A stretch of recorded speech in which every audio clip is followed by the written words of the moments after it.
Olá, hoje aqui no Academia vamos falar sobre o meio ambiente. O autor do estudo trata a natureza como um bem jurídico e fala da importância da proteção deste bem. A tese é do mestre em Direito, Tiago Jordassi.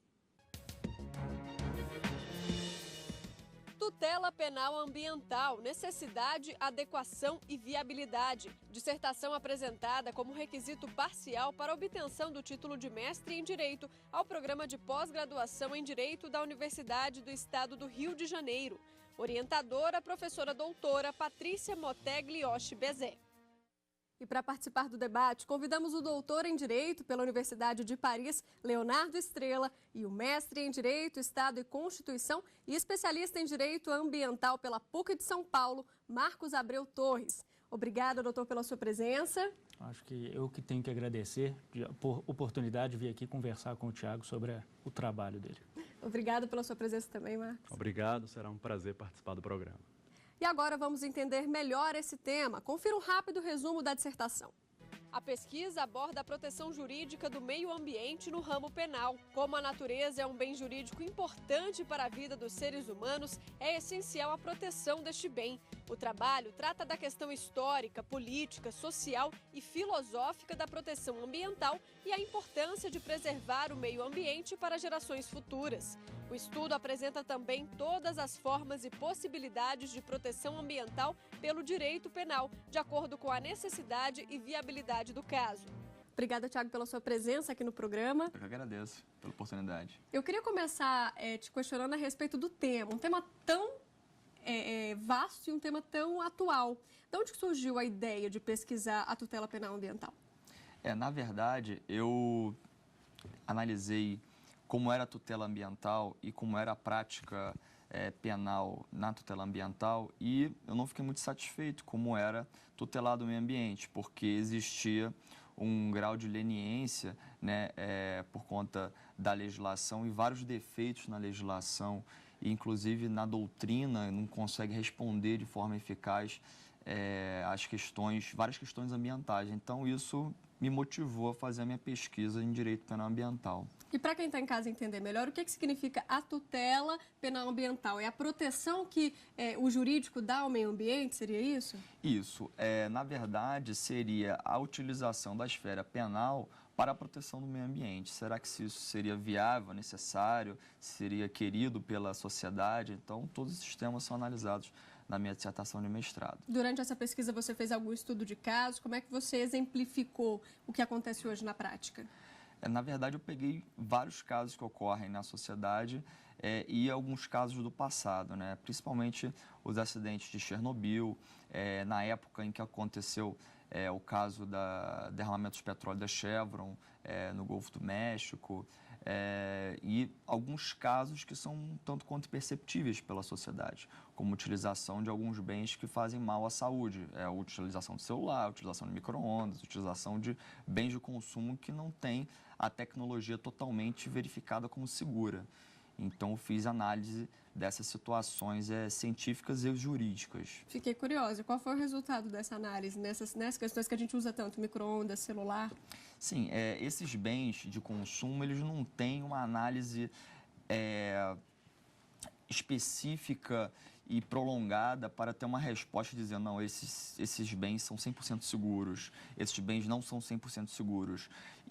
Mas para fazer essa pesquisa de segurança dos bens de consumo atuais é um tanto quanto inviável, porque o prolongamento dessa pesquisa iria inviabilizar o lançamento do produto para o mercado de consumo. Então fica uma questão paradoxal. Ou lança-se o produto não tendo a 100% de segurança, ou não desfruta-se dessa nova tecnologia. Nessa altura do campeonato também não tem como não viciar a pessoa ao uso desses bens, né? Mais complicado. Exatamente. Bom, e o Tiago separou para a gente alguns livros que ajudaram no momento da pesquisa. Direito Penal Ambiental e seus Fundamentos, de José Danilo Tavares Lobato, editora Juruá. Proteção ambiental, viabilidade e efetividade da tutela por outros ramos do direito, de Regina Helena Lobo da Costa, editora Saraiva. Expansão do direito penal, aspectos da política criminal nas sociedades pós-industriais, de Jesus Maria Silva Sanches, editora RT. Essa bibliografia te ajudou de que forma nessa pesquisa, Thiago? Na verdade, esses livros foram os livros básicos que inauguraram a minha pesquisa, né? Então, na verdade, eu comecei a pesquisar verificando esses 3 livros, né? E, na verdade, eu posso dizer que é o esqueleto da minha dissertação de mestrado, pautando essas teorias nesses livros, né? É bem verdade que tem muitos aspectos que eu concordo com os autores que é discordância, né? Até porque é natural da academia isso. Mas esses livros foram os principais para eu iniciar a minha pesquisa. Bom, Thiago, chegou o momento então tão esperado aqui na academia. Pode apresentar a sua dissertação. Perfeito.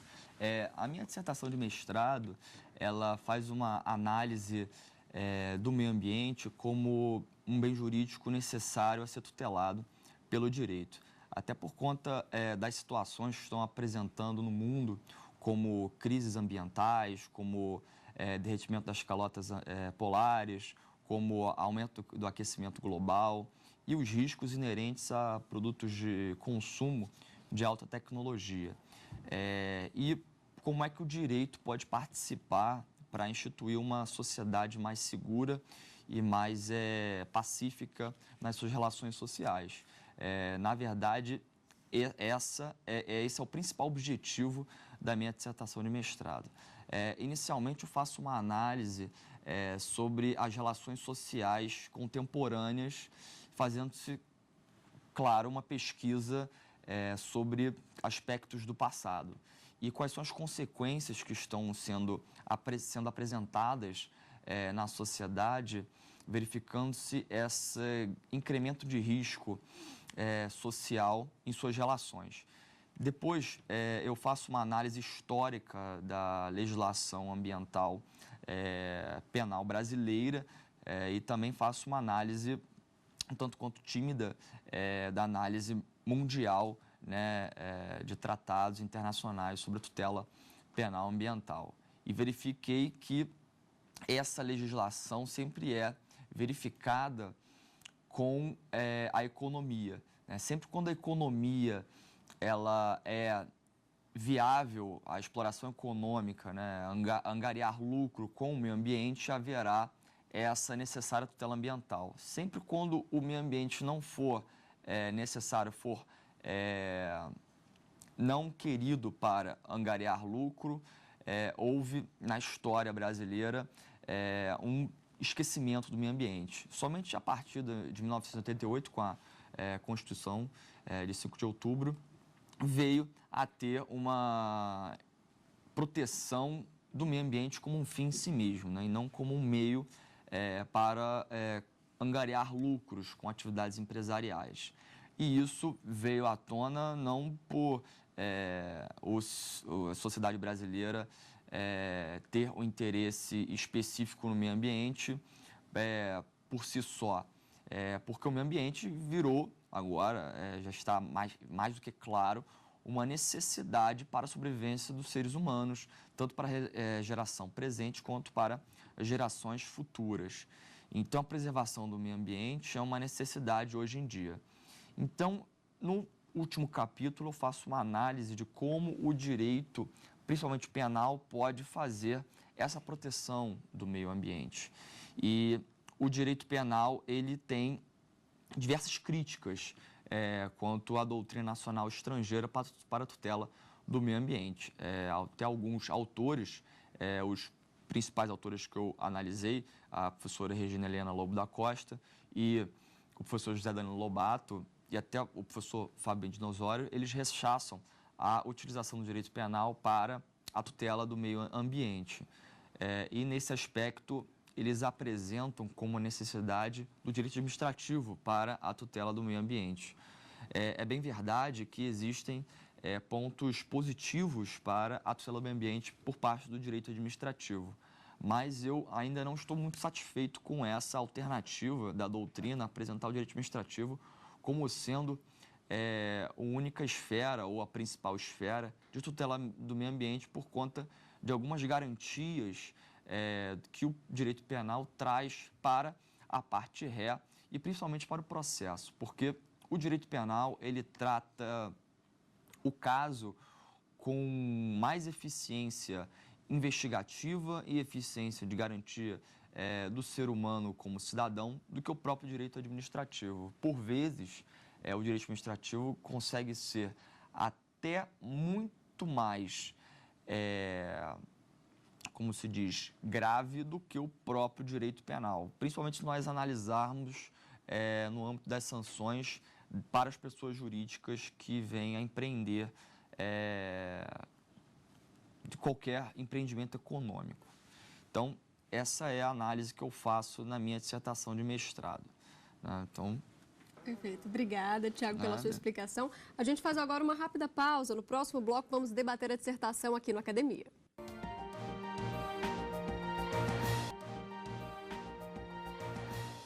O Academia está de volta e hoje o tema é a proteção jurídica do meio ambiente. A dissertação é do mestre em Direito, Tiago Jordassi. Vamos então ao debate. Doutor Leonardo, por gentileza, a sua pergunta. Bom, antes de mais nada, Tiago, meus parabéns pelo trabalho. Não é fácil fazer um trabalho acadêmico e já te parabenizo pela dissertação que foi feita. E você tocou num ponto muito interessante, que é o seguinte, é a relação, exatamente a relação existente, a importância do direito penal. E aí a minha pergunta vai em um sentido. Toda a teoria do direito penal foi construída em cima de uma ideia de materialidade do fato. Eu tenho que ter uma prova de dano efetiva causada. E a gente sabe que o direito ambiental, ele é todo construído em cima da ideia de prevenção.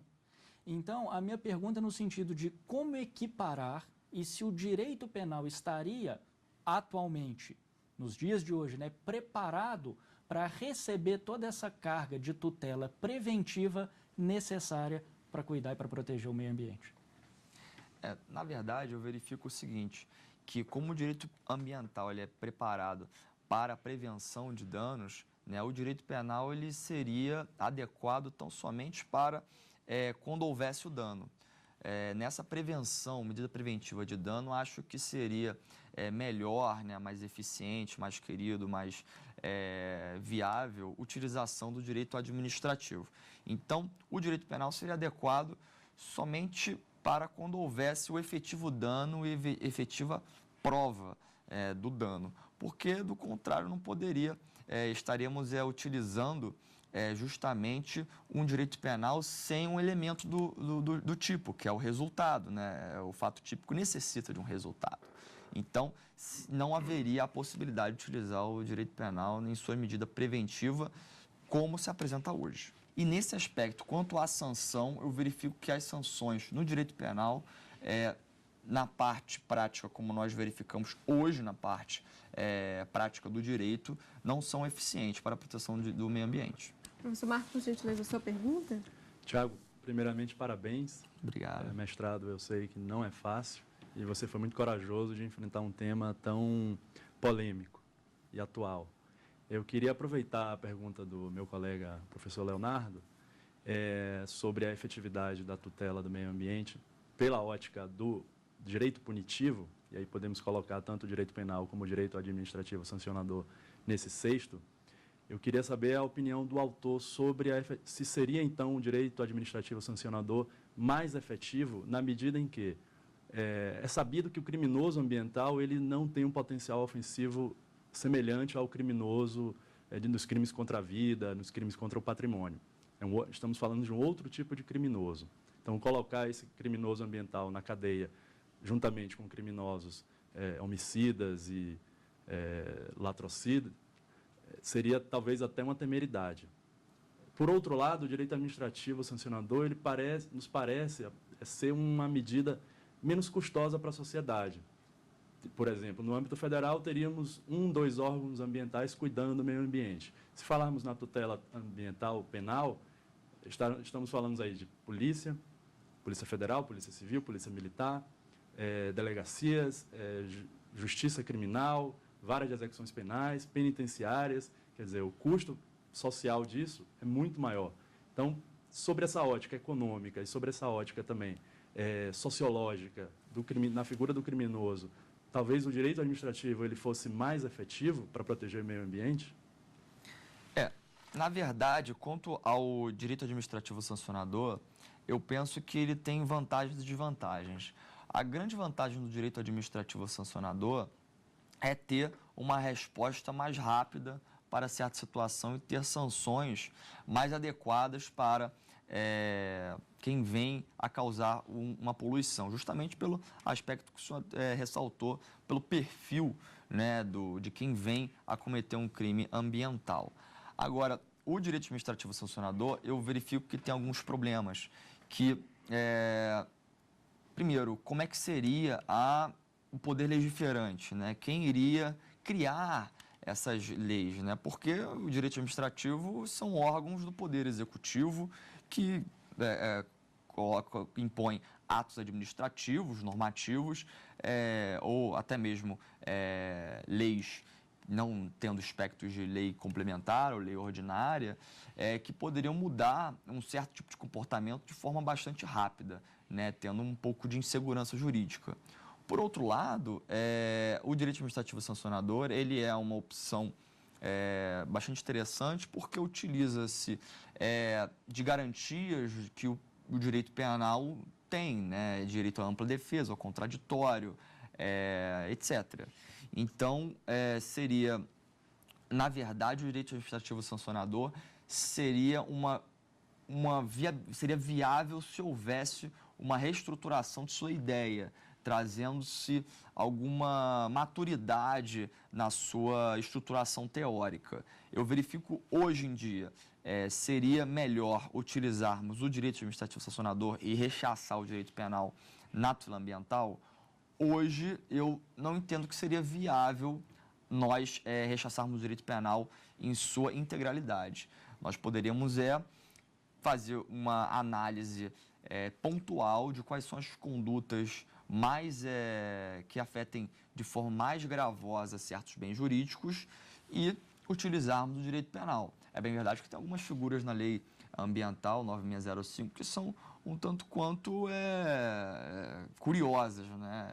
São até motivos de chacota pelos doutrinadores. Exemplo, né? Existe maus tratos a plantas de ornamentação, né? Então, hoje em dia, se houver algum ato de maus tratos a plantas de ornamentação, é um crime, né? Então, é algo assim que não deveria existir, né, no direito penal. É algo que é uma anomalia legislativa. Acho que o direito administrativo sancionador deve ser rechaçado? Não.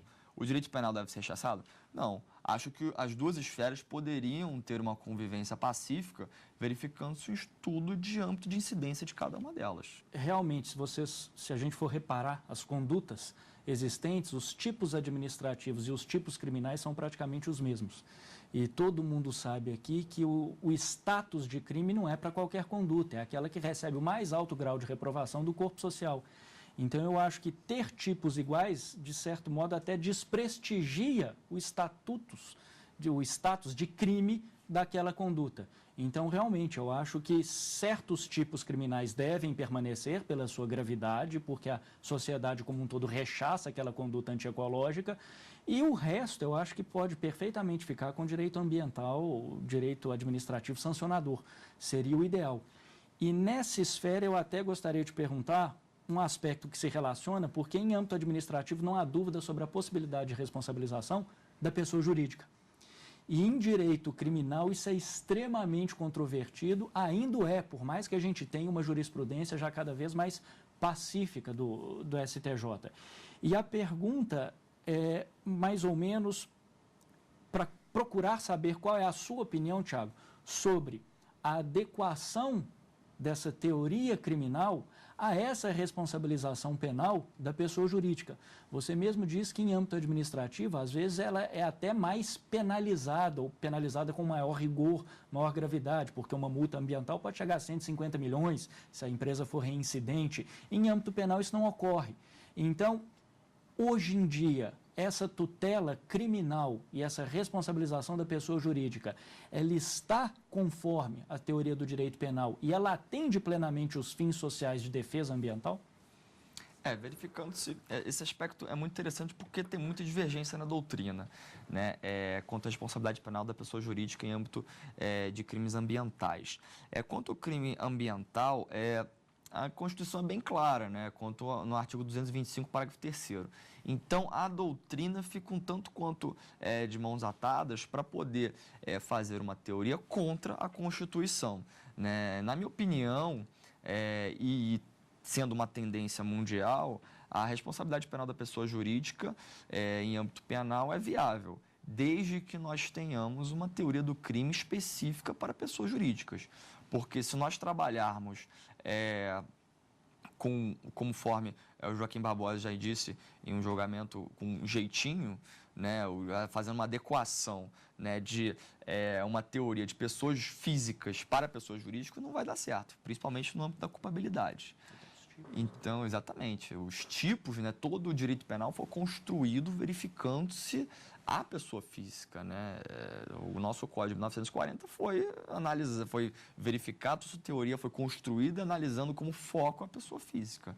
Mas nós estamos vivendo em tempos diferentes de 1940, né, quando o nosso código foi elaborado. Então, nós temos que trabalhar uma teoria do crime um pouco diferente, né, para a pessoa jurídica. Então, se nós tivermos uma teoria do crime específica para a pessoa jurídica, eu não vejo nenhum problema responsabilizar penalmente a pessoa jurídica. Agora, a teoria do crime como nós temos hoje, acho totalmente inviável responsabilizar a pessoa jurídica por crimes. Tem uma dúvida, a gente entrou agora na seara da responsabilidade penal da pessoa jurídica. Eu acho que esse assunto é bem interessante, o Thiago está falando de tendências. Há uma tendência no Supremo, recente, foi julgado por a turma do Supremo que trata das matérias penais, do abandono da teoria da dupla imputação. Então, o Supremo tem a tendência, pelo menos me parece, é que o Supremo não acolha a teoria da dupla imputação, ou seja, responde a pessoa jurídica independentemente da responsabilidade da pessoa física. Isso também está sendo incorporado no projeto de lei de reforma do Código Penal em tramitação no Senado. As últimas versões, o último substitutivo aprovado pela Comissão Especial no Senado, também abandonava a teoria da dupla imputação. Eu queria saber do Thiago a opinião dele sobre essa tendência e se isso não poderia estimular as autoridades responsáveis pela fiscalização no âmbito penal a simplesmente, diante de um suposto crime praticado por uma pessoa jurídica, sequer investigar a responsabilidade das pessoas físicas envolvidas naquele crime. Eu tenho um pouco de dúvidas em relação a esse aspecto de abandono da dupla imputação. Porque se nós trabalharmos com a teoria do crime como nós temos hoje, abandonar a teoria da dupla imputação inviabilizaria a responsabilidade penal da pessoa jurídica. Eu verifico que ficaria uma situação tanto quanto complicada para constituir o crime, principalmente na culpabilidade. E alguns fatores processuais penais um tanto quanto anômalos, né? Então, por exemplo, se nós estamos colocando como indiciado uma pessoa jurídica, o indiciado é que tem que prestar esclarecimentos, né, na investigação criminal. Quem iria prestar esclarecimentos pela pessoa jurídica? Né? O responsável legal por ela. Então, nós estamos tratando da dupla imputação de forma transversa, né? Então, se tem um responsável pela pessoa jurídica e ele vai até as entidades estatais para prestar esclarecimentos, ele está sendo imputado de forma indireta. Então, traz uma situação tanto quanto complicada para a teoria que nós temos hoje. Porque se nós tivéssemos uma adequação, como até trata a Silvina Bacigalupo, ela trata uma teoria específica para a pessoa jurídica, né? Essa responsabilidade da pessoa jurídica em âmbito penal. Agora, quanto ao direito administrativo, acho que seria uma alternativa aqui no Brasil para uma alternativa temporária, até que não tenhamos uma teoria do crime adequada para a pessoa jurídica. Rechaçar a teoria da dupla imputação seria negar a própria possibilidade de imputar uma pessoa jurídica penalmente hoje, né? Essa é a minha opinião. Você trabalha no final da sua dissertação sobre a possibilidade de tutela penal ambiental internacional. E, enfim, a gente sabe que estados, há aquela grande controvérsia se eles cometeriam ou não crimes, que é a mesma discussão da pessoa jurídica, porque o autor de uma conduta antiecológica é uma pessoa física, é um indivíduo. E aí a pergunta é, como efetivar, se é que seria possível efetivar uma tutela penal, ambiental, internacional, sabendo que nós temos um exemplo do Tribunal Penal Internacional feito pelo Estatuto de Roma em 98. Acho plenamente viável e importante para a proteção do meio ambiente. Agora, como isso será efetivado em âmbito estatal, entendo que deveria ter um tratado multilateral verificando-se uma responsabilidade específica para o meio ambiente. Porque um país, um Estado que venha a efetivar lesões ambientais internacionais, ele próprio está se prejudicando e prejudicando o mundo inteiro. Então, acho que o mundo tem que parar, né, refletir e ser uma cadeira específica, né? Vamos pensar o meio ambiente. Então, como é que nós vamos responsabilizar quem vem a cometer uma poluição ambiental?